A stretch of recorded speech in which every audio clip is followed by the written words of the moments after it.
L'info écho avec Capital. On commence avec le chiffre du jour, 1 383 €.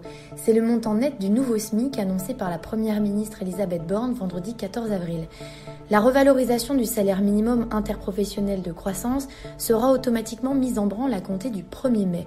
Elle était pourtant attendue pour le mois de juin prochain, mais la forte inflation, notamment des prix alimentaires, a poussé les pouvoirs publics d'agir au plus vite. On enchaîne avec la personne du jour, le président de la République Emmanuel Macron. Il s'exprimera ce soir lors d'une allocution télévisée pour faire le point sur la réforme des retraites. Alors que tous les syndicats du pays ont fait part de leur détermination à poursuivre le combat contre le recul de l'âge légal de 62 à 64 ans et que le Conseil constitutionnel a donné son feu vert au passage de la loi, le chef de l'exécutif est attendu au tournant par la grande majorité des Français.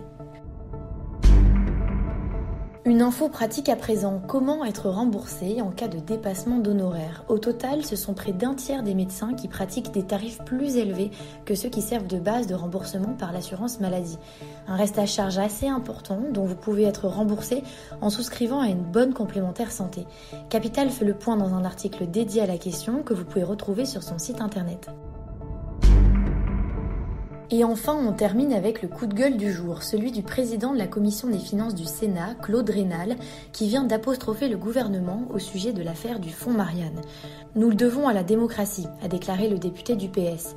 Créé après l'assassinat de Samuel Paty en octobre 2020 par Marlène Schiappa, le fonds est accusé d'avoir été utilisé de façon douteuse et sans contrôle, notamment contre des opposants politiques au parti du gouvernement Renaissance.